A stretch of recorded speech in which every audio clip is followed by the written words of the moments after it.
Om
Sahana Bhavatu Sahano Bhunaktu Sah Viryam Karavavahai Tejasvinavaditamastu ma vidvishavahai. Om Shanti Shanti Shanti. Samasta Jana Kalyani Niratam Karunamayam Namami Chinmayam Devam Sadgurum Brahmavidparam.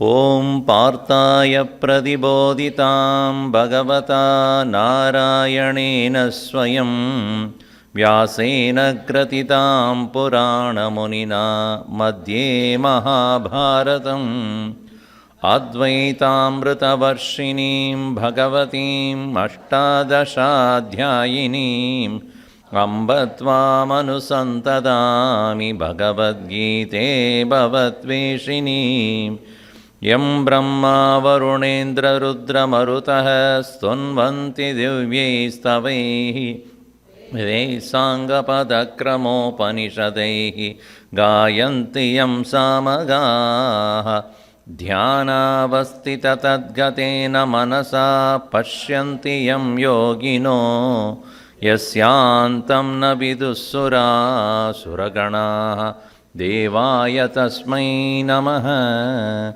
Devaya tasmai namaha. Verse 13.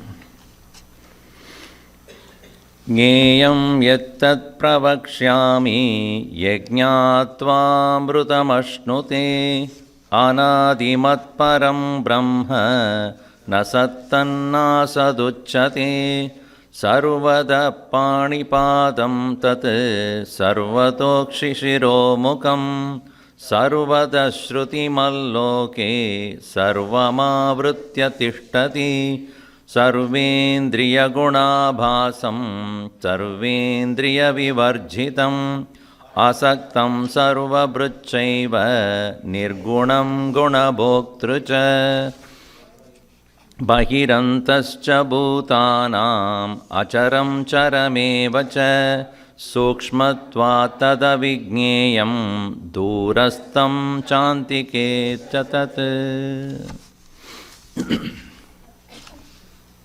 Bhutanam bahihi tada antascha tad asti parantu tad avijñeyam kasmat karanat avijñeyam sukshmatvat, because it is so subtle.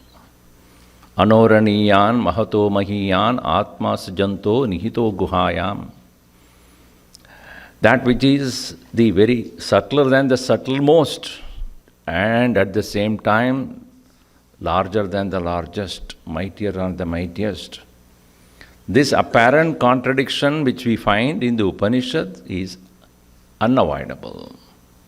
For something which is beyond our comprehension, beyond the ken of our intellect, beyond the senses, beyond the mind's imagination, cannot be confined to any objectification. That is the reason why it is said it is subtler than the subtlest. At the same time, it is larger than the largest. Anoharaniyan manahtomayan atmasya jantohu nihito guhayam. At the same time, where is it? Guhayam nihitah. It is very much in the heart cave of all of us. So that is why he said, Bhagirantascha bhutanam acharam charamevacha sukshmatvat tad avijñeyam. Durastam. Avidusham durastam. For those people who has not required purity of mind. Jnanam one may have. But Vairagya is not there. It will remain only as a vritti jnanam, na atma jnanam. I know it as an idea, a possibility, a concept, but it does not become one's own experience because that requires a very prepared mind. Vairagya pakvatvat. Because of the pakva or the maturity of the Vairagya, one will come to experience what is understood as mere knowledge. Sukshmatvat. Prakrita jananam buddhau na gamyate. Buddhena buddhaihi na gamyate.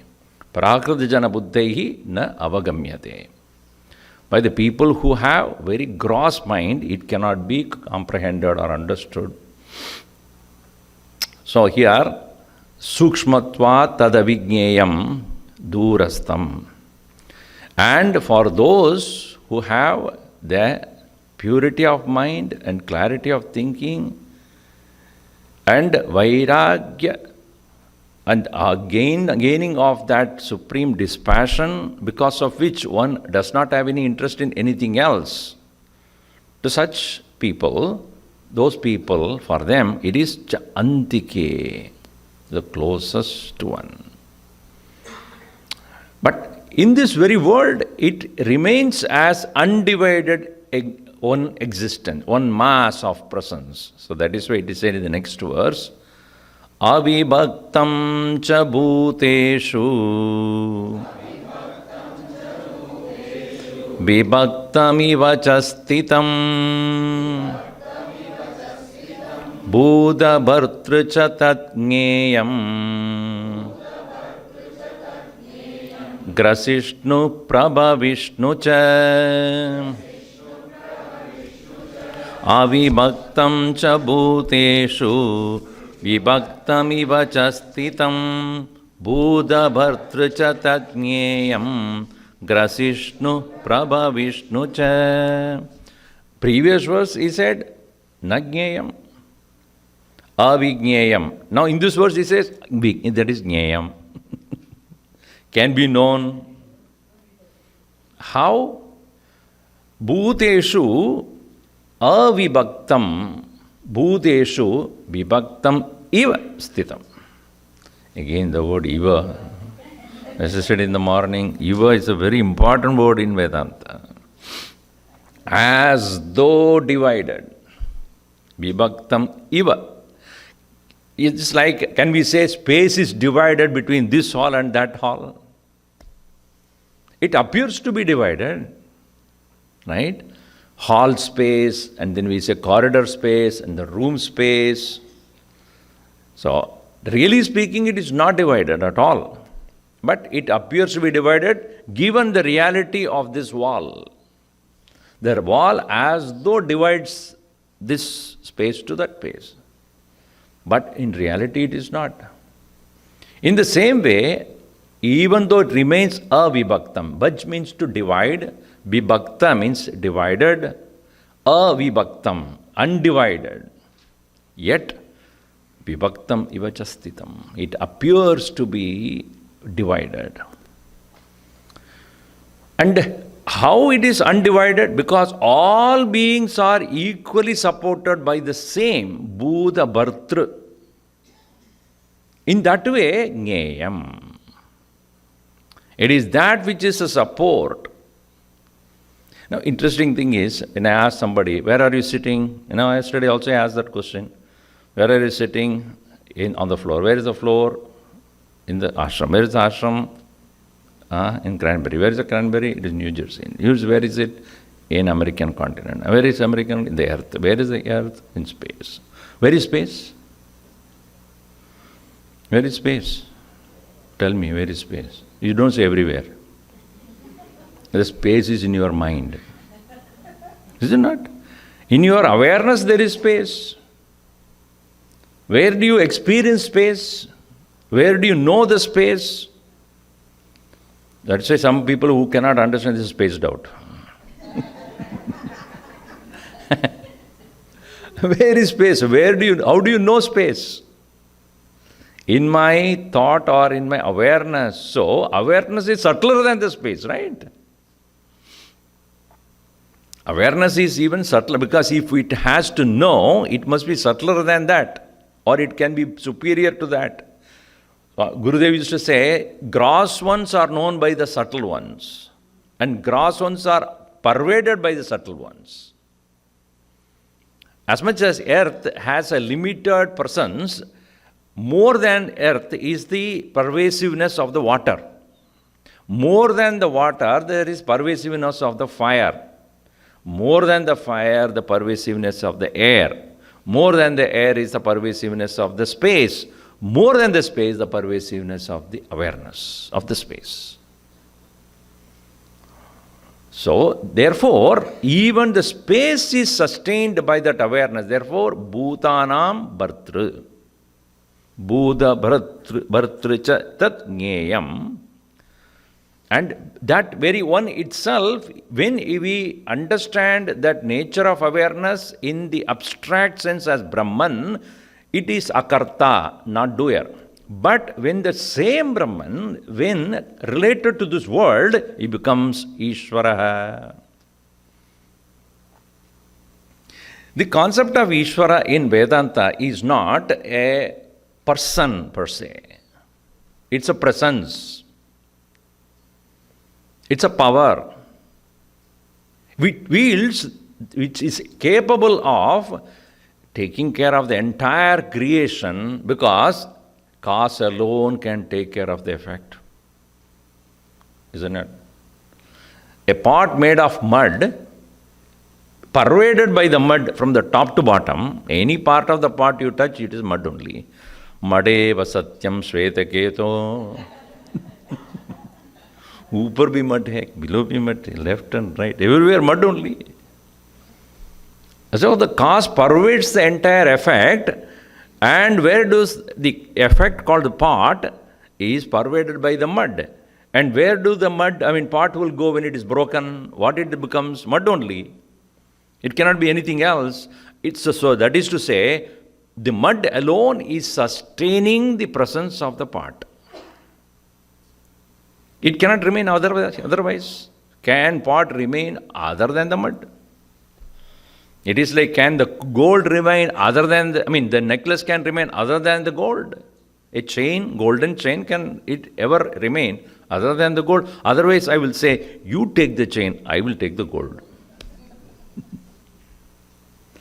So, in the same way, Bhuta Bhartru means this world being pervaded by that, it alone sustains it, and it alone remains when everything is disappeared. Maya tadamidam sarvam jagad avyakta murtina matstani sarva bhutani. In me alone everything is there. So in that way, tat jneyam. What? Bharta idi jneyam. Avibhaktam cha bhuteshu vibhaktam iva cha sthitam tat Bharta sarvasya sarvabhutanam, of that which sustains all of them, iti jneyam. And when it comes to dissolution, the effect dissolves into the cause, grasishnu. When the dissolving of the whole world takes place, it goes into that very cause itself. And when it comes to again creation, Prabha Vishnu cha. That's why it's called Vishnu. Prabha Vishnu cha. It is that which dissolves it, devours it, and at the same time, when it comes to creation, it does the prasavam. Prasavam means delivery, not delivery. Some people say, no, my software, my husband is in software, he is having delivery today. What delivery? Oh, delivery you mean? No, it's delivery. Delivery is a delivery for them. Prabha Vishnu cha, Utpatti Karta, Srishti Karta, Srishtim Karoti. So he is the one, Srishti Karta, Prabha Vishnu. Yata Rajvadi Sarpadehi Mithya Kalpitasya. Prabha Vishnu means what? It is not really taking place, just like the appearance of the snake on the rope. Bhagavan Shankaracharya would not leave that point. The real creation is not there. It is creation just as, and it remains unaffected by that. Now let me give an example. When you go to the state of dream, and you are a dreamer, you are experiencing whatever there. You are having the 14th Rasagulla and then enjoying it. At that time, you walked out of your tent where you are staying in a camp. And suddenly you find one tiger watching you. So you got afraid. You cannot go into the camp, into the tent, because that will come and eat you up. So you start slowly walking, it comes behind you. You start increasing your speed, it comes faster. You start running, it really chasing you. You run. You wake up. The tiger was lying next to you. Anyway.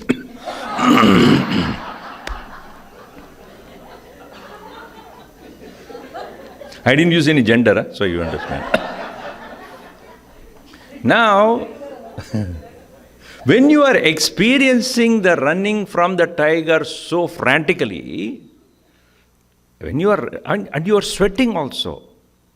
You are sweating all right and you are running away from the tiger, it is chasing you. Now, freeze the moment. Are you the one who is running or are you the one who is lying on the bed? Which is you? Only one answer you have to give. Now, don't say both. Huh? Why are you sweating then? Who is that? Are you the one who is running from the tiger or are you the one who is lying on the bed? So one is real, another is unreal. Which is real, you have to decide. If you are the one who is lying on the bed, there is no need to sweat. Right? So apparently there are two here. What? The lying one is also true, the sweating dreamer is also true. But which after waking up from the dream, who remains is the actual real thing.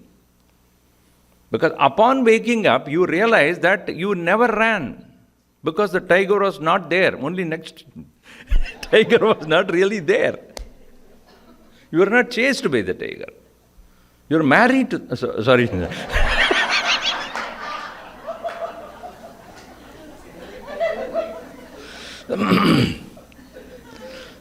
So, reality is that you are at the lying down person comfortably on the bed and not at all the one who is running from the tiger.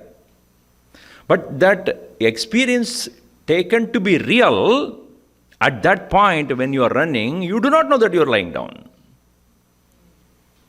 Correct? Similarly, the experience of the world is real so long as I don't know that there is nothing. So long as I do not know that I, the substratum alone, one alone is there, the variety is not true, but that is not possible for me to understand right now because I am part of the so-called reality I created here. And even when a guru comes and tells you are not this, then who are you? Are you part of my reality, part of my dream or not? So the guru smiles and said, yes and no. Is he part of are you part of my dream? If you are coming to say I am dreaming, are you part of my dream? That's an intelligent person will ask that question. You are telling me that I am dreaming. Who are you? Are you a part of my dream or outside my dream? Yes.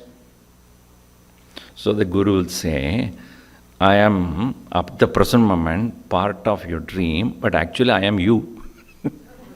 Is it not other than you? There is nobody here. Am I different? Because when you wake up, there is only one. Where is the Guru?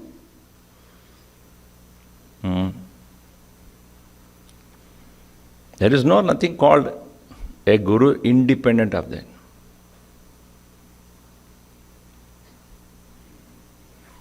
So here, Buddha Bhartru, the one who is supporting the entire creation, and this Grasishnu, Prabhavishnucha should be taken only in the transactional way only, not really.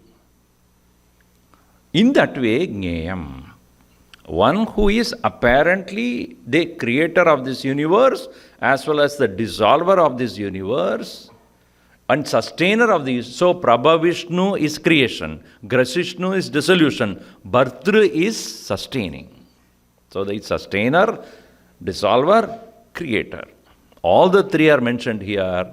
Even though he is only one, it is appearing to be many because of the manyness of the presence of the Lord experienced through different equipments. Like the power is only one, but different equipments in different ways it is expressed. What is its nature then? Jyotishamapi tajyotihi tamasa paramuchyate jnanam jneyam jnanagamyam hridi sarvasya vishtitam jyotishamapi tajyotihi tamasa paramuchyate jnanam jneyam jnanagamyam hridi sarvasya vishtitam. It is light of all lights. Jyotisham. Jyotisha means all luminaries. Sun, moon, stars, all forms of lights. Jyotisham api tat jyotihi. And this jyoti, this light is tamasaha param jyotihi. It is greater than darkness. So when light is brought, darkness is not. So they are apparently opposed to each other. But this one, in whose presence even darkness can exist.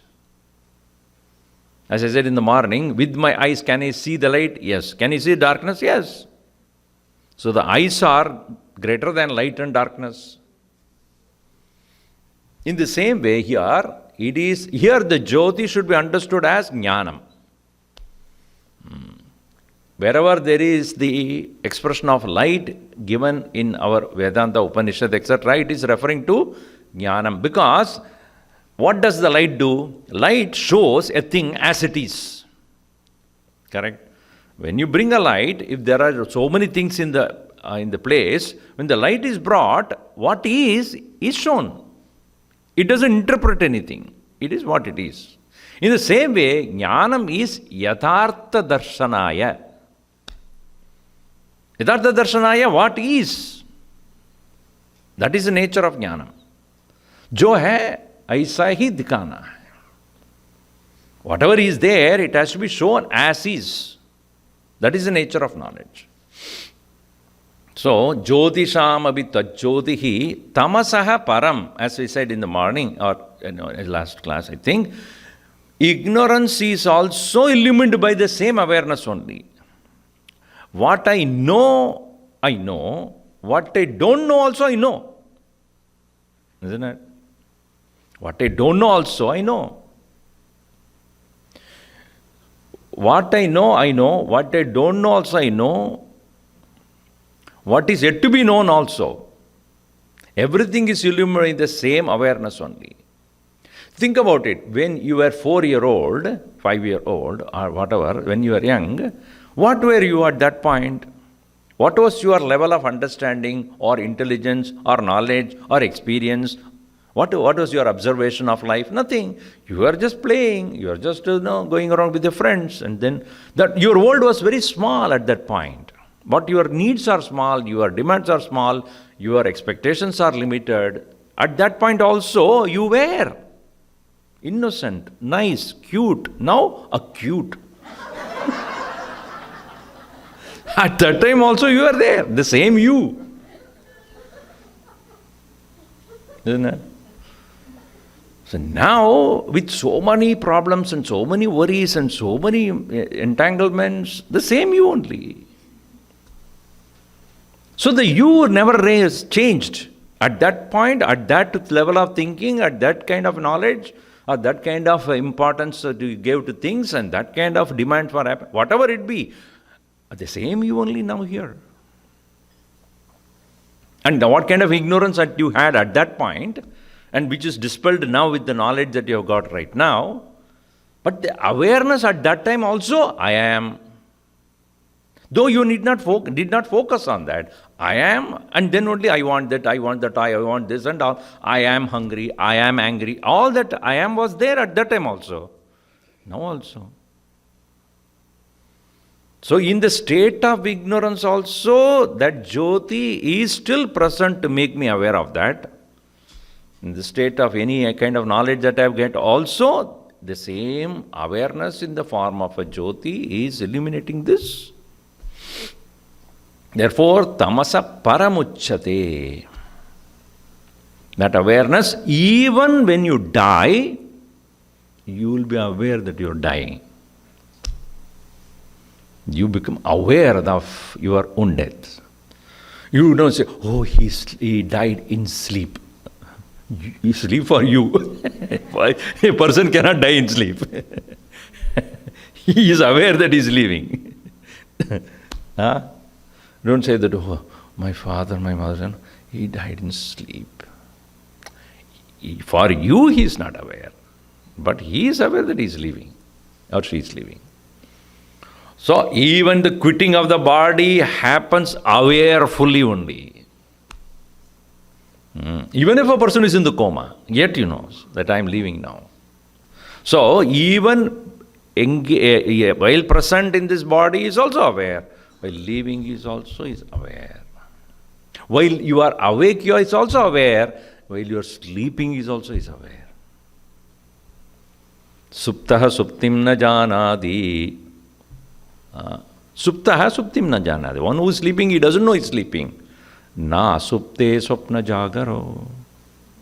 The one who doesn't sleep, where is the question of waking? Huh? One who never sleeps. Ever jagrat. Ever awake. Swamiji is not tired. Being awake all the time. No, not at all. Because it is like a self-illuminating Jyoti, it can never be otherwise. Jyotisham abhita jyotihi tamasa paramuchyate. And this is jnanam. Jnanam jneyam jnanagamyam. So jneyam is kshetrajnam jneyam. Amanitvadi, all these various amanitva, these are all called jnanam because they are helpful to gaining jneyam. Jneya upakaritvat. They are the support of the jneya vastu. Therefore, jnanam is, as Bhagavan has said, after giving all the 20 values, etat jnanam iti proktam. So, jneyameva, so jnanam, jneyam, because it said, jneyam yattat prabhakshami yajnatva amrudamushnute. Bhagavan has said that, so that means what? I am giving that knowledge to you, Arjuna, the result of which is amrutatvam, immortality, deathlessness. It is not that this knowledge gives you deathlessness, knowledge shows you that you are deathless. It is what is forgotten is reminded. What is unnoticed becomes noticed. What is unknown becomes known. That's all. It is not created. Amrutatvam or immortality is not something somebody gives you. You come to know. Oh, this is what I am. So here, jnanam amanitvadi. Jneyam yat jnatva amrutatvam ashnute purushaha. All right. Jnana gamyam, he puts one more word. What is jnanam? Jnanena gamyam. Meaning what? By the path of knowledge, what is resultant of that? Jneyameva jnadam tadeva jnana phalam iti jnana gamyam. Jnanasya phalam is what is referred here as jnanena gamyam. What is to be obtained by this knowledge. In other words, jnana nishta phalam. It is abidance in the self resulting in freedom, moksha. So, jnana gamyam, moksha, liberation. Jnayamanam, atmanam, jnana gamyam. So, this jnanam, jneyam, jnana gamyam. He has answered, how many things he has answered? Kshetram, kshetrajna, jnanam, jneyam, all are answered. Because he asked 6 things, Arjuna. Now what is remaining is Purusha and Prakriti. All right. And now this jnanam, jneyam, jnana gamyam kaha hai? Hridi sarvasya vishtitam. Sarvasya hridi vishtitam. It is available, entered, available in everybody's heart. Nobody is deprived, male or female. Ignorant person or a knowledgeable person, boy or a girl, a person who is, introduced to Vedanta, knows it, or even totally a ignorant person. Whichever be the caste, color, creed, none of this matters because it is present in everybody's heart and there is no religion involved here. This awareness is same in all beings, whether you know it or not, whether you are aware of it or not, whether you want it or not. Don't say, I am Brahman, I don't know about all these people. मैं ब्रह्म मैं जानता हूँ, ये सब लोगों के लिए मुझे पता नहीं है.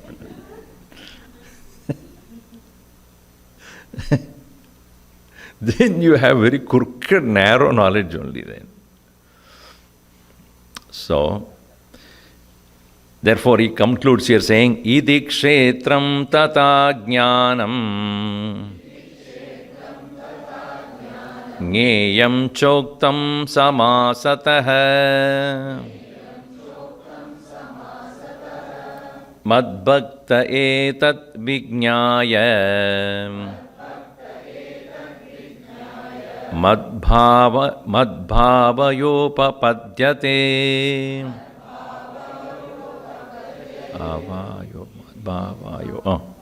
Madbhavayo papat. Okay. Idi kshetram tata jnanam jneyam yuktam samasatah madbhakta etat vijñāya madbhavayo papadyate. Right.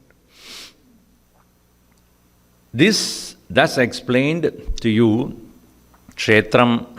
Already started with idam shariram kaunteya kshetram ityabhidiyate. Then kshetrajnam, which is jneyam. Edat yoveti tam prahu kshetrajna iti tatvidah. Jnanam amanitvam adambitvam ahimsa shanti ityadi. Jneyam etat pravakshami yajñātva amrutamashnude. All that is said. What is jneyam? Avibhaktam vibhakteshu abhibhaktam bhuteshu vibhaktam ivachastitam sukshmatmat adadavijñeyam. But he also said jneyam, which is also known, which is apparently looking divided. In this way, so Uktam samasataha. In brief, I spoke to you. Because there is no way anyone can end completing this knowledge as this is what it is and there is nothing more. Anything is spoken about it is brief only. Because its nature is so vast and so much to talk about it. 700 verses, he is talking only one subject only. And instantly also he said, Samasada Vakshyami. I have spoken what to the extent you need to know, that's all. But there is much more to say. Samasataha in Sankshiptena.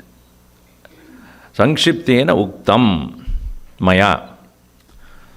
And who would really benefit the most? Mad Bhaktaha. If you put it in English, mad Bhaktaha. One who is madly in love with me. Mad Bhaktaha etat jnatva vijnaya. Having known this, etat means etat jnanam, which is leading to jnayam, the atma vastu, vijnaya, madbhavaya upapadyate. He enters, he obtains what? Madbhavaya. My nature. My nature is what? As he said, Hridi sarvasya vishtitam. He will come to know me as the one who is residing in everybody's heart. And such a Mahatma, one who has thus gained this knowledge, will we see any more difference between oneself and others? It is like you stand in front of the mirror, even though you see something else other than you, but don't you think it is you? You stupid fellow. Whom are you talking to? I don't like this person. You may say so, but once you know that it is you only, you may say, just look at how you are saying, style of saying. But you are saying to yourself only. With that understanding, when you look at this world, whom do you hate and whom do you love? So, such a person who comes to recognize the oneness of everything, that is the nature of the Lord, being one, same in all, samoham sarvabhuteshu name dveshyosti na priyaha. There is nothing, nobody is dear to me, nobody I hate. So that bhava, that nature one obtains. Mad bhavaya upapadyate. And such a person alone is free. One who has nobody to hate, nobody to love. Treating everybody as same, treating everyone as Bhagavad Swarup only, then thereafter, wherever he goes, whatever he does, it is out of joy. Yogarato va, bhogarato va, sangarato va, sangavihina. Right? So here, this way, in brief, I have explained to you. Now, finally, Prakriti and Purusha. Let's come to that. Because you would not leave. You asked for it, you will have to get an answer. Okay, I am coming to that. Prakritim Purusham Chaiva Vidyanadi Ubhavapi Vikaramscha Gunamschaiva Viddhi Prakriti Sambhavan Prakritim Purusham Chaiva Vidyanadi Ubhavapi Vikaramscha Gunamschaiva Viddhi Prakriti Sambhavan. Now, Prakriti tata Purushaha Ubhau Abhi Anadi. Both are beginningless. This is exactly the point Sankhyanas will put. Both of them, the matter and the spirit, both are beginningless. Yes. But Krishna fully accepts that. You are right. Both are beginningless. But according to the Sankhyanas who do not believe in the presence of Ishvaraha, Prakriti and Purusha are independent of each other. At the same time, To express, Purusha needs Prakriti. Prakriti needs Purusha to express. Purusha needs Prakriti to experience.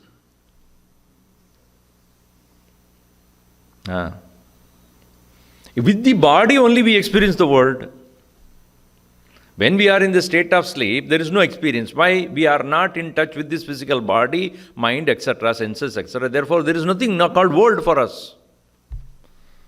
So, the soul, if you call it as Purusha as the soul, let us take the word soul now. The soul, the Purusha, is experiencing everything with the help of the Prakriti. And Prakriti cannot independently do anything without the presence of the soul. And Gurudev calls it as unholy wedlock.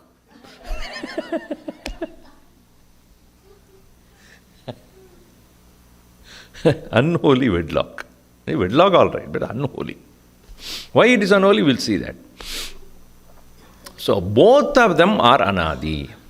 Purusham prakritim chaiva, prakritim purusham chaiva, vidhi, come to know, ubhau, both of them, api, also, anadi, iti. Now having said that, vikaramscha gunans chaiva.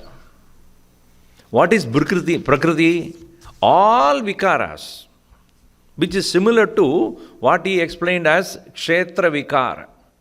Ichcha, dvesha, sukham, dukkham, sangadas, chetana, dhritihi, eda kshetram samasena, savikaram utagrutam.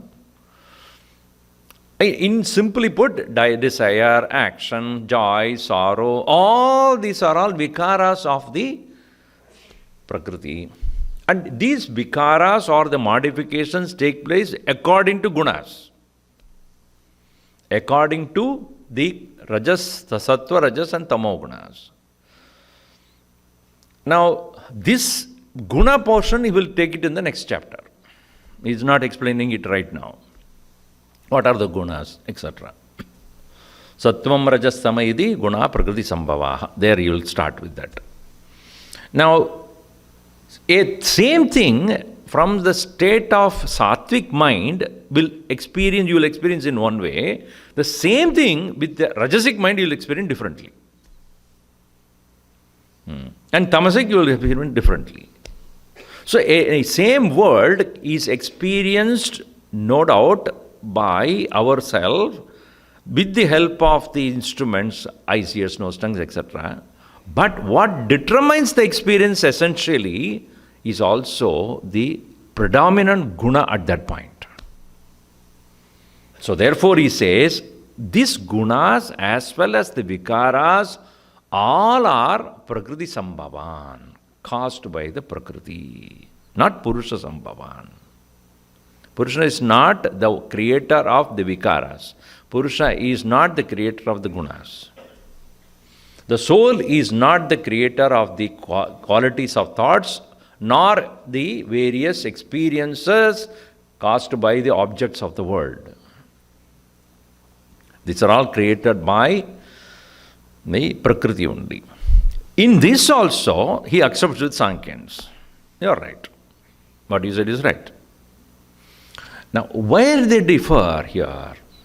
When you say anadi, both of them, Vedanta says, they are anadi all right, but not independently anadi.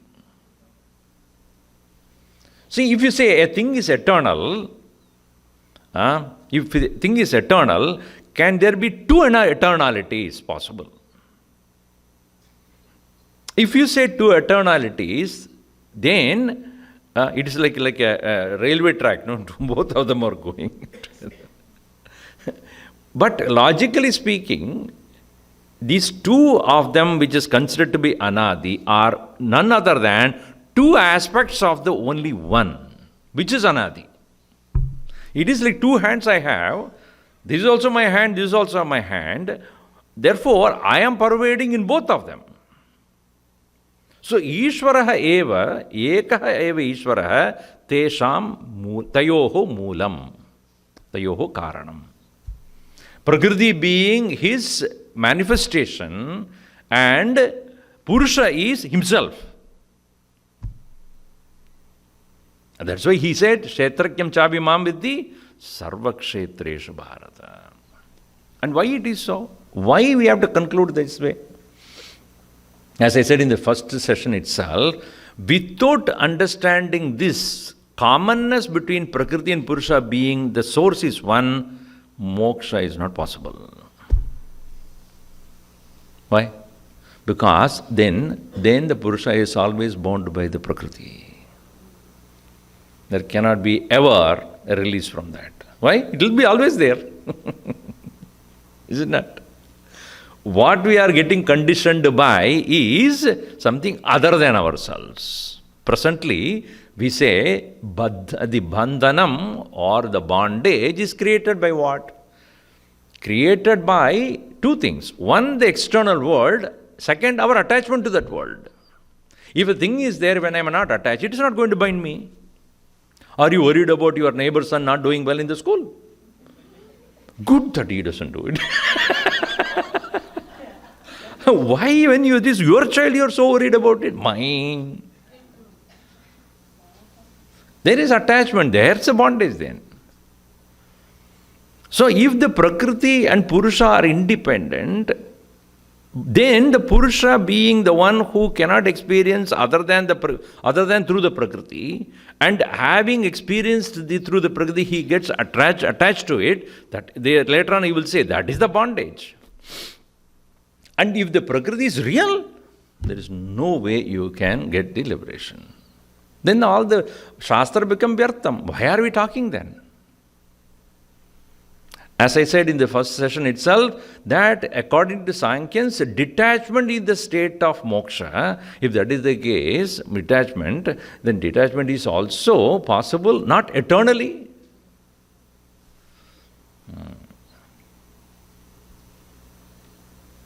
Jnana udita vairagyam. And what is that vairagya uditam out of jnanam? What is the jnana, vairagya that comes out of knowledge? Mithyatva of the world. That is a clear vairagya. जो नहीं है, ये नहीं है, ये मिथ्या है. This understanding is the culmination of vairagya. Meaning, you run away from a thing. How long you run away? Until the point you come to know what you are running away is not there. What you are running away is a false. The moment you know the false, will you run away then? When you know what is chasing you, again, don't say it is lying next to me. What is chasing you is not real, then will you anymore chase? Hardly you chase, James. So that's why James hardly chase. So that's a poor joke, what can I say? So when mithyatvam is understood, there is no more running away from this. Why? There itself is dissolved. There itself is the moksha. Right? On the other hand, I want to detach. Very fact that you are detaching shows you are giving reality to that.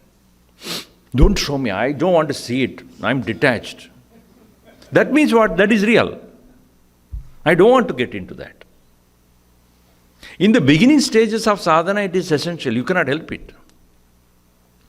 When one is not having the maturity of knowledge about the mithyatva of the world, one has to necessarily do the practice of shama, dhamma, uparati, tidiksha, shraddha, samadhana, all this. Why? Because he has to get out of that very attachment. But once you know it is not anymore, then where is a question of withdrawal? And that is, oh, Swamiji, very good. So indulge in it. You neither indulged, because it is not there.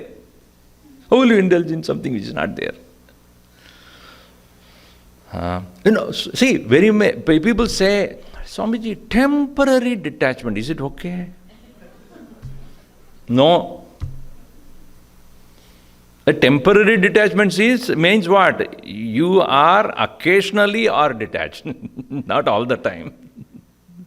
That means knowledge is incomplete. Coming back to the point, therefore, Ishvaraha eva tayoho moolam. Ishvarasya maya eva prakritihi, Ishvaraha eva jivaha. Purusha is none other than Jiva himself. Sorry. Purusha is none other than here Ishvara himself appearing as the individual. Purusha is here Jiva. Purusha, Jiva, Ekaha eva. So, Jiva Rupena Ishvaraha.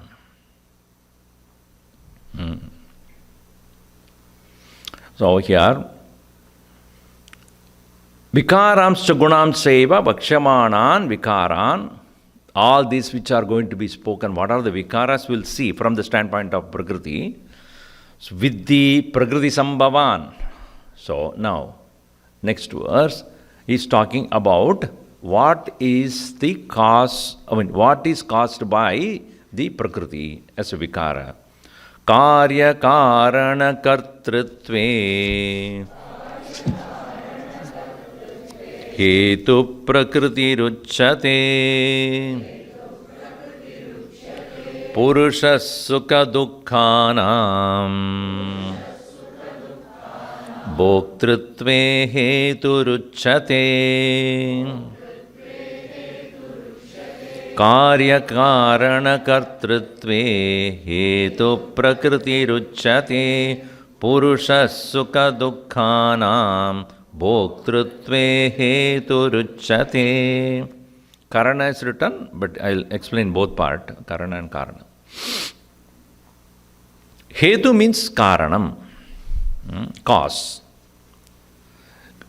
Prakriti hi hetuhu uchate. Prakriti eva Karanam. Prakriti is the cause. For what? Karya, Karana or Karana, Kartrutve. Karya Kartrutve, Karana Kartrutve cha Prakriti hetuhu. For both the Karana or Karana slash and Karya. So if you take as Karya and Karana, let us look at that way. So Karyam Deham Shariram. The body is an effect. Karya means effect. An output. An endpoint. A phalam. So Karya is Shariram. Karana is all the instruments or Pancha Jnanendriyani, Pancha Karmendriyani, and then also Mana Buddhi Ahankar. These are all considered as Karanani. Because through which only we are experiencing the world. So the body and the 13 different things through which we experience the world, all these are all caused by Prakriti. So the body, mind, intellect, ahankar, eyes, ears, nose, tongue, skin, hand, speech, leg, reproductive organ, anus, these are all considered as, 13 of them are considered as Karanani. Karya, the body, which is a composite of all of that. These are all considered as Bhoga Ayatanam, support of experience. Now, when we take Karya Karana, when we take that way, then earlier we have seen Mahabhutani Ahankaraha Buddhiravyaktamevacha. No, so there he's talked about Mahabhutas, 5 of them, right? Pancha Mahabhuta. Mahabhutani, then Ahankaraha, which is the individual, not the individual ego, the one which is trying to express through this Mahabhutas, and then Mahabhutana, Buddhihi, that is Mahat, according to the Vedantic terminology, and the cause of that is what? For all of them, Avyaktam. Right? Earlier we saw that, Avyakta, that is Prakriti. So Karya, the body, and all other things, Pancha Karmendriyani, Pancha Jnanendriyani, and then Mana Buddhi Ahankar, all of them are Karya. And what is the Karanam? Avyakta. So in this way also can be interpreted. Karya karana, tesham kartrutve, for them to be caused, for them to come into being, prakritihi hetuhu. Nature alone is the cause. Now, when science doesn't look at it that way, because they do not independently think of consciousness being non-matter. What is their understanding? Consciousness is a product of matter. Right? Because if you have to say consciousness is other than matter, they have to explain what it is. If it is not matter, how is it created then? Where did it come from? See, simple understanding is, can life be created without a life? Think. Can life be created without a life? Without the presence of life? Otherwise, 2 chairs you buy and keep it in this room, and then next day there will be 4 chairs. You don't need to buy too many chairs now. 2 chairs you buy and go home, and then next day there will be 4 chairs, and then next day 8 chairs will be there. Even the matter cannot be created without the presence of life. Every seed is a matter, is a life, right? Every seed is a life. Without life, there is no creation. And what is life? Is it a product of matter? They are trying to arrive at that point. Yes, with the matter, combination, will somehow get the life there. Otherwise, I'll take a life out of it. I have to get a life. I read on one place in the church, it is written outside, come to our church, we'll take the hell out of you.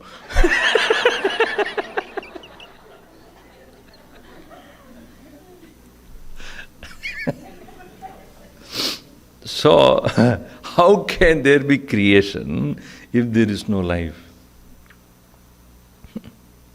But they don't want to accept. So, given the fact that there is this whole creation, Prakriti, so Prakriti is what? All that is manifest is Prakriti.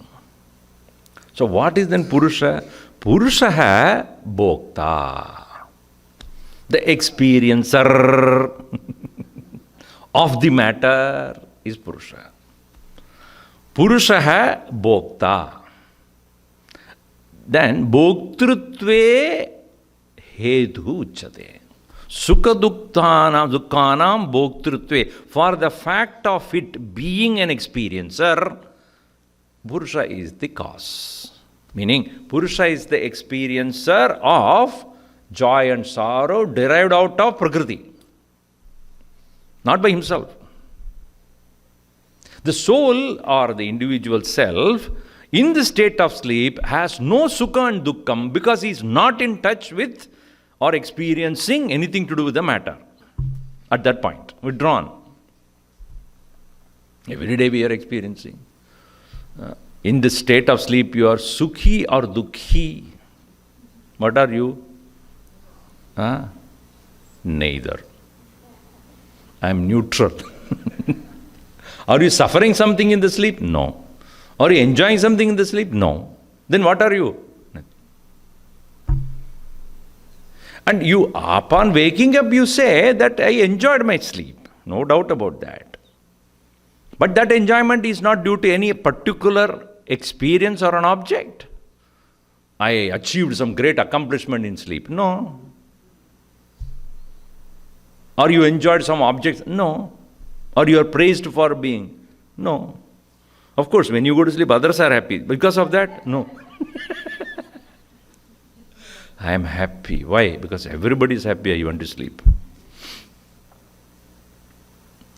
So, Sukha Dukkhanam Bhoktrutve, being an experience of joys and sorrow, Purushaha Hetuhu. Sukha Dukkhanam Hetuhu. So he is the one who is experiencer of the various qualities and the nature of the Prakriti. So Purusha, who is he? Jivaha, Kshetrajnaha, Bhokta. Sukaduktanam bhogyanam bhoktrutve upalabdritve hetuhu uchyate. So now he answered who is Purusha and who is Prakriti. And also we must understand tayoho karanam, mula karanam is Ishvaraha.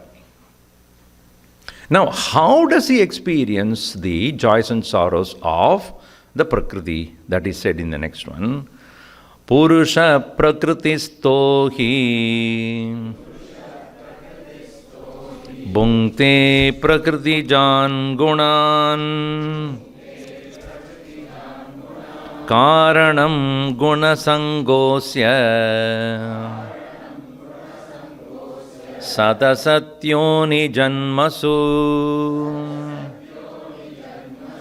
Purusha Prakritisto hi Bhunkte Prakriti Jan Gunan Karanam Gunasangosya Sadasatyoni Janmasu.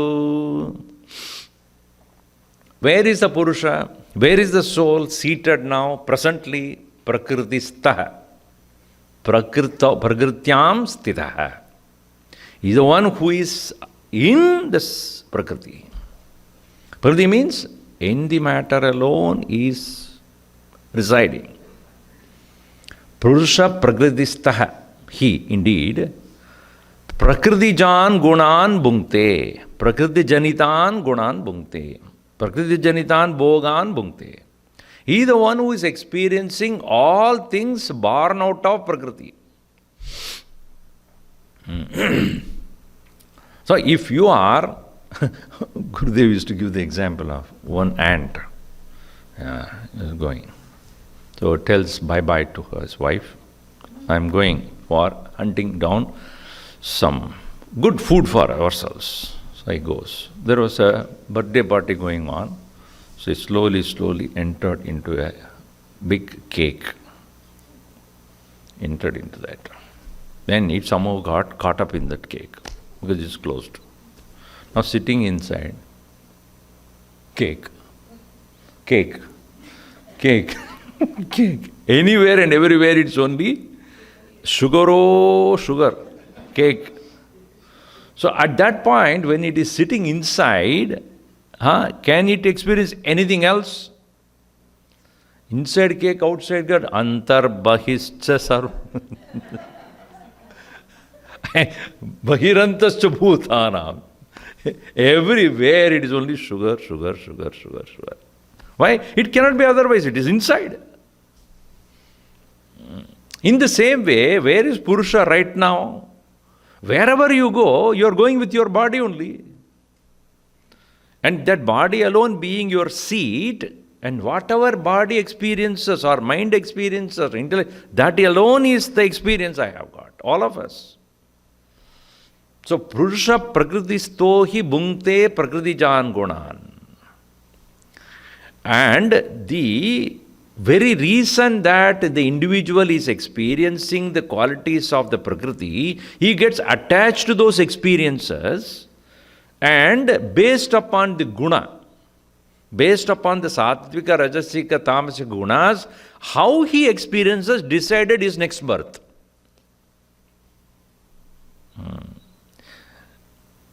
Karanam guna sangaha asya purushasya. Asya purushasya sangaha eva karanam sad asat yoni janmasu pravrittihi or janmasu jananam, to be understood. So the jananam or the birth of the individual further from this life after decided by how he experiences those experiences in the Prakriti. In other words, when I, as a human being, experiencing the world like a Rakshasa or as a tiger, which most of your grandchildren are, kill, janwar hoga wo. Next birth is only janwar. So some people ask this question, Swamiji, why the human population is increasing in this world? Is it more than what it was before 100 years back, a number of people in the world, versus now, is it not very increased? Yes. Why? Because deforestation. There's no more forest, so those tigers and buffaloes and wild buffaloes, they don't have any more place to stay. They come as your grandchildren. Because you look at them, they are like that only.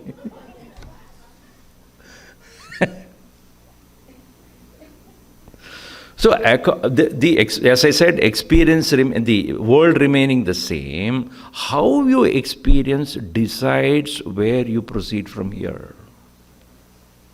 Now, Gurudev used to give this example. Where are you going to go from here? Tell me. Where are you going to go? Himalayas. Where are you going to go? Home. What are you going to do there? TV. So I recorded Swamiji because of this talk. Some serial I wanted to watch, but I want to come here also. So I put it on record mode and came here. Go back and watch. Or Netflix, whatever. Or something. So what you are going to do is decided by what? What your guna is. Now Swamiji, having heard this, I am going to go home and do meditation on what you said. Then sattva. Or if you are going to go and watch some, thriller movie, rajas. Here itself I started. So what am I going to do? Sleep. Today I'll sleep very well, because very thought of when you are thinking whatever you said, put me into complete sleep. So according to your guna, so will be the immediate next experience, here itself. In this very world itself, the next experience of yours is decided by your guna, predominant. Think about it. Whatever be the predominant guna that you will have throughout your life, that will decide you are go up or down. As in the 14th chapter, we'll talk about that. Sattvam urdhvam gacchanti sattvastaha madhye tishtati rajasaha jaganya guna vrittastaha ado gacchanti tamasaha. So, guna, therefore he says, guna sangaha sattva raja tamo guna sangaha asya purushasya sadasat yoni janmasu karanam. That will be the cause of. So who decides? Bhagavan doesn't decide. Gurudev would say, you create your own blueprint. Bhagavan says, I have nothing to do. Nadatte kasyachit bhavam nachaiva sukritam vibhu ajnanena avram jnanam tena muhyanti jantavaha. I don't have anything to do with this. You do it. He gives complete freedom to you. Aap kuch bhi karo. You decide what you want to be. This is the beauty of Vedanta. No? Bhagavan does not involve at all here. I have nothing to do with your future. You decide that. Based upon what? Whatever guna you have. And so what is the role of Ishvara then? Watching you. Very closely. Upadrashtanumantacha Bharta bhokta maheshwaraha Paramatmeti chapyuktaha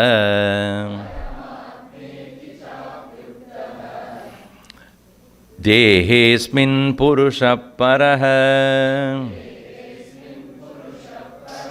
Upadrashtanumantacha Bharta bhokta maheshwaraha Paramatmeti chapyuktaha Dehesmin purusha paraha Upa samipe stitva very closely sitting with you. Pashyati. Drashta, seer. Where is he? As we saw, Antike.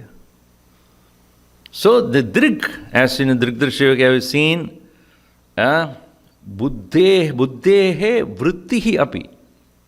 The thoughts in the buddhi also is continuously watched.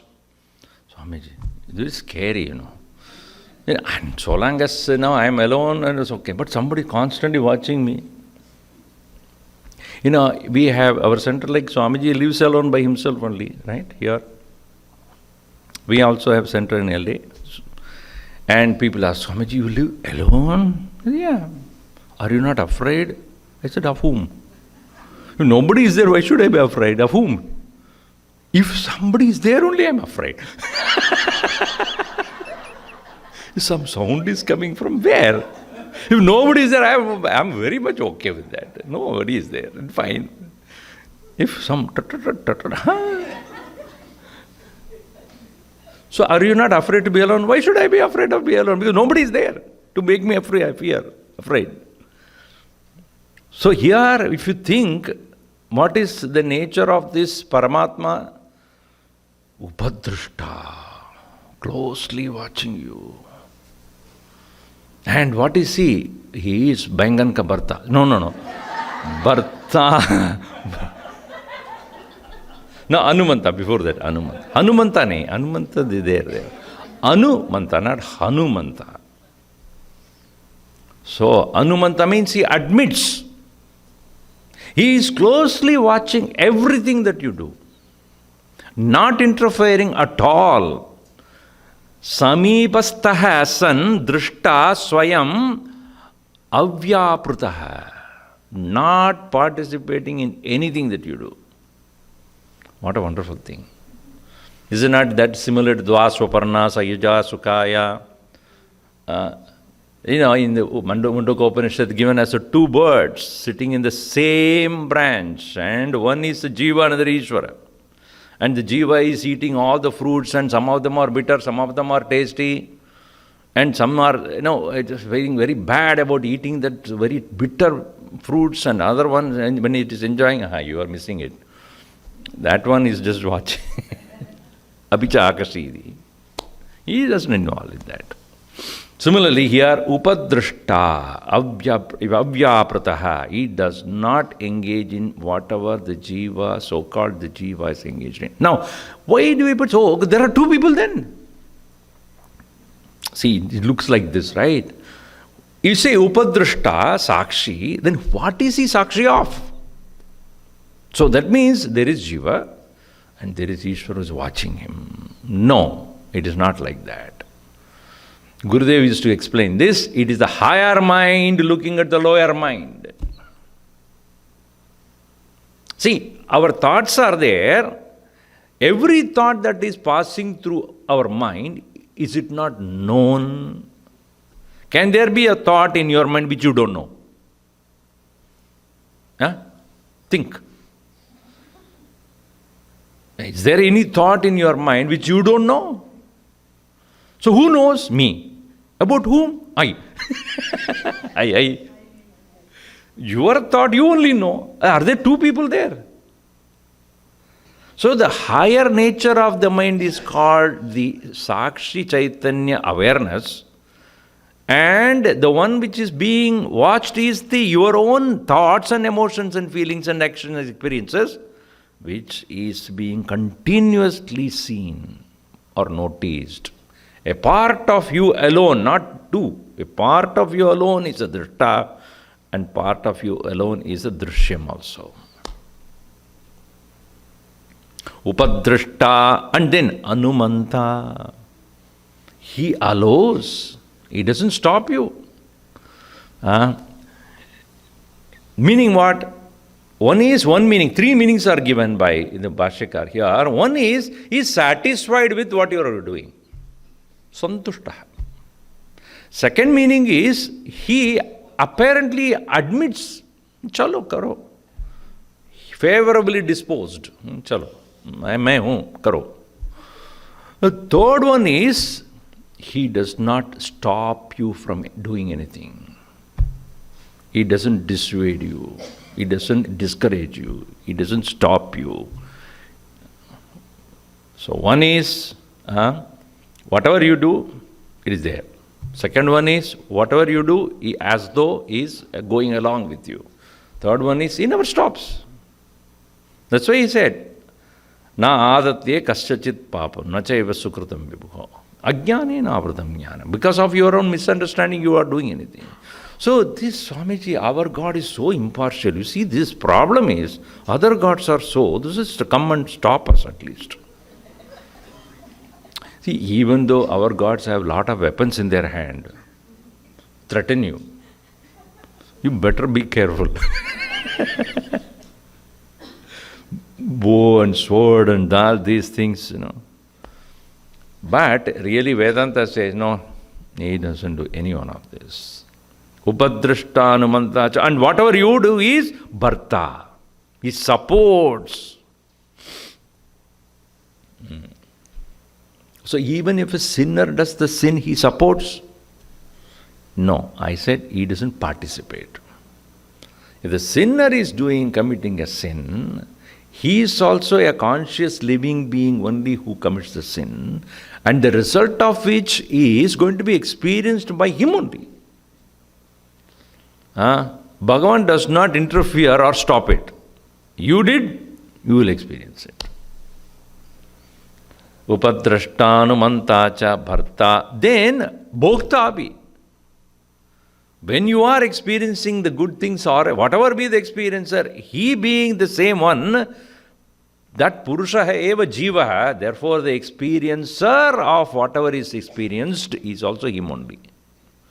Bhoktaram yajna tapasam sarvaloka maheshwaram. Isn't that said in 5th chapter? I am the one bhokta api, bhokta maheshwaraha.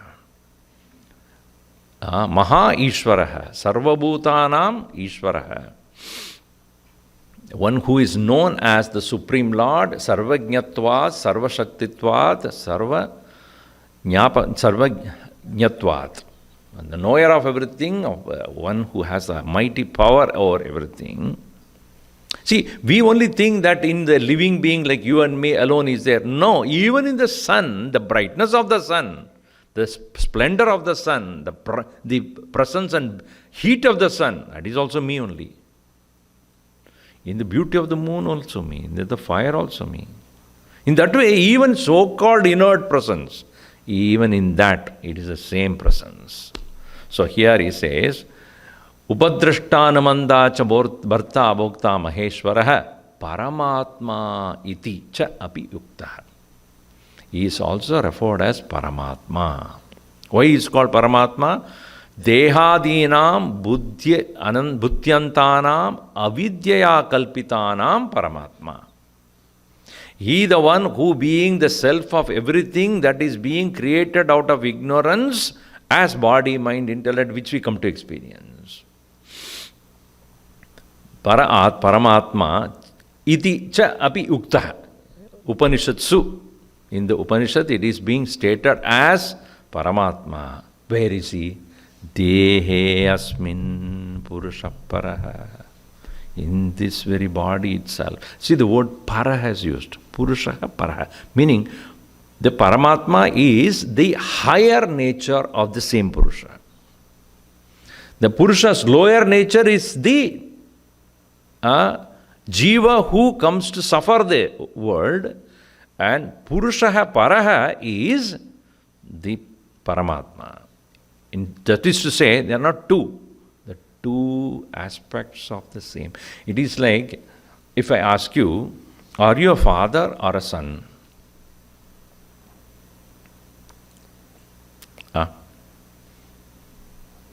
Which one is you? Only one you have to say. See, it is relative, right? For my father, I am son. For my son, I am the father. So in the same way, from the standpoint of the world and the body, you are Jiva. From your own standpoint, you are Paramatma. Both are at the same time. What you are focusing on, to that way you behave. You will behave like a son in front of your son. Or will you behave like a father in front of your father? No. So in the same way, when we are associated with the body, etc., we are Jiva only. The same Jiva, upon knowledge, when knowledge has come, the same one only, Purushaha. Who? Paraha Purushaha. Even as we come to study and all those things, when we come to know, oh, there is Paramatma in me, the Ishvara in me, so then I should look at the world from his standpoint, definitely your perception will change. You are the same. And you go back home and then your wife would ask, what did you learn from this going every day for 5 days? I don't see any change in you. You're same angry individual. No, now my anger is sattvic. You can say so. Even you see me as angry, but my inner being, you don't understand that. My level of awareness has risen up. I will give a sattvic anger. So, you see, when the knowledge is increased, accordingly your awareness about yourself also increases and about the world also. So, Purushaha Paraha, Asmin Dehe, in this very body itself, when upon the dawn of the knowledge, the Jiva recognizes its own Ishwaratvam, then no more such an individual be a slave to the Prakriti. He knows, under me is the Prakriti. All right, now, therefore, ye evam veti purusham prakritim cha gunai saha sarvada vartamanopi nasa bhuyo bijayate ye evam veti purusham prakritim cha gunai saha sarvata vartamanopi nasa bhuyo bijayate. So therefore it refers to all of you, all of us. Evam veti, this way, evam, yaha veti, he who knows. What? Both Prakriti and Purusha. What is Prakriti? The matter continuously changing. Deha, Mana, Buddhi, Ahankara, Ityadi, all, and the world of matter, all of them, Prakriti Janita. All of them are born out of Prakriti. And without the Purusha, it cannot even have an existence. It cannot be known. So, Purushaha Aham. Aham Purushaha, at this present moment, Aham Prakrita Purushaha Jivaha. But by my own knowledge, I can uplift myself to Parama Purushaha. Bhagavan calls it Purushottama. Sharas sarvani bhutani kutasto ksaramuchyate uttama purushastu anyaha paramatma ityuta krutaha. See, very interesting thing is in Sanskrit, we in English what we say, third person is one who is not here. And second person is the person who is in front of me. And first person is oneself. In Sanskrit it's totally different. The third person is what? Pradama Purusha. And the second person is Madhyama Purusha. And me is Uttama Purusha. Uttama Purushastu Anyaha Paramatma iti cha api yuktaha. Same this used to hear. Aham, that Uttama Purusha. And that Uttama Purusha is what? Ahameva. Bhagavan Krishna says, that is me, Uttama Purusha. So here, evam veti, in this way one knows what? Prakritim Purusham cha eva, and also gunaihi saha. But Prakriti should be known, Prakritim gunai saha veti. Prakriti should be understood not in out of context. Prakriti behaves or gives experiences according to the guna. So don't blame the Prakriti by itself, as based upon the way, whatever predominant guna you have, so will be the experience of that world. See, even objects of the world has got all the three gunas. Rasagulla, for example, is it tamasic or rajasic or sattvic? You tell me. You take one piece, sattvic. You take 2, rajas. If you take 15, tamas. Is it not true? After having 15 rasagullas, no talk, Swami. I'm going to sleep. What happened? Rasagula only. How did it become tamas? Because you approached it with tamas. Your approach to that, your engagement with that is tamas. So, the gunaihi saha prakritim janati. With the help of or with the association with the prakriti, how the prakriti behaves to individual. So, ya evam veti purusham prakritim cha gunai saha. A person who knows, such a person, saha sarvata vartamanopi. At all times, even though he engages in this world, whichever he wants, na sa bhuyah abhijayate. Na punaravrittihi tasya. Punarjanmana vidyate. He doesn't come back. But Swamiji, I want to come back. Then I can't help it. Such a person will not come back. Why he doesn't come back? Because of this jnanam, his sanchita karma will get burnt. Whatever he has accumulated until then, so many different experiences of the past, all things will be completely burnt by this knowledge. Sarvam sarvam karma kilam partha jnane parisamapyate. All that past actions which has not yet started to give results called sanchita collected. All of them will come to an end because our next birth is decided by not what you did yesterday or day before or in this life. Next birth can be a product of many lives back what you did. That's why one lady went to an astrologer and gave her husband's horoscope. And he said, okay, what do you want to know? Tell me his past. Many people come and ask me about future. Why are you asking about his past? Future I decide. You tell me his past.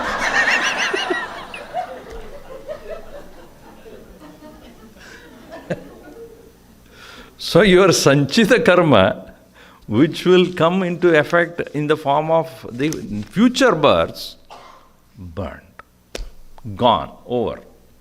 How? Because the one which is subject to experiencing your past karmas, the ego is no more. The practice that the person has come to have because of the knowledge about the mithyatvam of the entire his body, mind, senses and the world, thereafter no more will be able to hold him back. That is why it is said, Sarvam karma kilam partha jnane parisamapyade. All actions. Now, what about agami karma? Meaning, after the dawn of knowledge, whatever he did in this very life, will it have an effect? No. Because he engaged in that action with no kartrutva. Any action done with an idea, I am the doer, will immediately stick onto you. Any action done without the idea that I am the doer, he is the doer, will not stick onto you. Because you are, that ego which owns up the action is not there. Then to whom it will belong to? So agami karma also will not have an effect. Sanchita karma also will not be there, which are both causes for the rebirth. But present karma, the already started to happen, because of which the Jivan Mukta has the body and experiences, and whatever experience until their death will continue. Therefore, prarabdha karmani bhogadeva kshayam gachanti. Only by experiencing it will go. And Jivan Mukta is not bothered about that. Why? It let it go. Gurudev, when Swami Tapovanam was very sick and he went to him, and then he was so, moved and feeling bad because Swami Tapovanam was his guru, the Diksha, not Diksha Guru, the Upadesha Guru. So he went to him and he was very sad. Chinmaya, why are you sad? I don't want to lose you. From the day I am born, there is somebody waiting. I have to go. And if you are sad, that means you didn't learn anything. Why are you sad? Who is going here? So that knowledge gives that strength. I am ready. How many of us are ready now?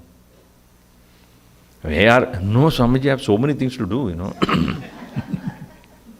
Kuch aur karna hai. So many things to do. So only a Jivan Mukta will experience the world as it comes because of his prarabdha. Okay, let me experience, whether good or bad. Yatyad bhavyam bhavatu bhagavan purva karmanurupam etat pratyam mama bahumadam janma janmantarepi. Whatever has to happen, happen. Indian English. Happen. Let it happen. So that way, such a person sarvada vartamanaha api vyavahara bhumau vyavaharam kurvan api. Even as he is engaging in all actions, saha na bhuyaha abhijayate. He is not born again. Because of that action, he will have no effect. So that is the beauty here. So he says, what is the effect of this knowledge also? Because we have to come to the prayojanam, right? Having asked that question, Arjuna, he asked what? Prakatim purusham cheva kshetram kshetrakyam evacha etad jnatam ichchami kshetram jnanam nyayam cha keshava. That's all. But he has to be hidden what? Kiske liye? Why are you veditam ichchasi tvam? Prayojanam kim? Uska prayojan kya hai? That also I need to know. So having said that, now he says, I have completed all what I need to say. But then one will ask question, is this knowledge is the only path towards this, or there is any alternative? Kyun? Kind of it getting me bored, इसमें करने कुछ नहीं, करने का कुछ नहीं. So at the end of this talk or listening, and so your, let's say, your spouse at home, not even say wife or husband, okay, what did Swamiji tell you to do? Nothing. He didn't tell you to do any japa? No. He didn't ask you to do any puja? No. Kya hai? So because we are human doings, not human beings, we want to do. So karna kya hai? This is jnana pakar, after having gained knowledge, karna kya hai? If somebody said, you don't need to do anything, that's what I did before also. One fellow went to a doctor, so he had a broken hand. So he went to the doctor and said, Doctor, and now that you have made surgery, etc., can I play piano? Oh, very well. Very good, because I didn't know how to play before.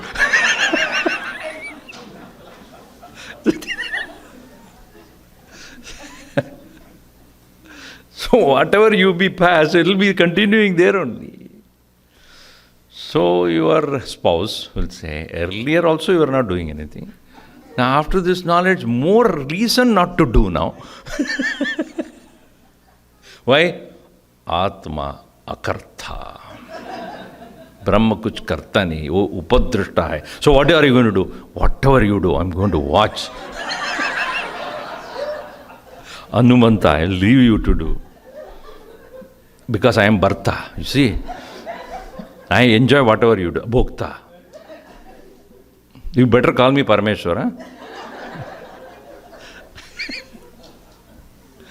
Om sarve bhavantu sukhinah, sarve santu niramayaha, sarve bhadrani pashyantu, ma kaschid dukkhabhat bhavet.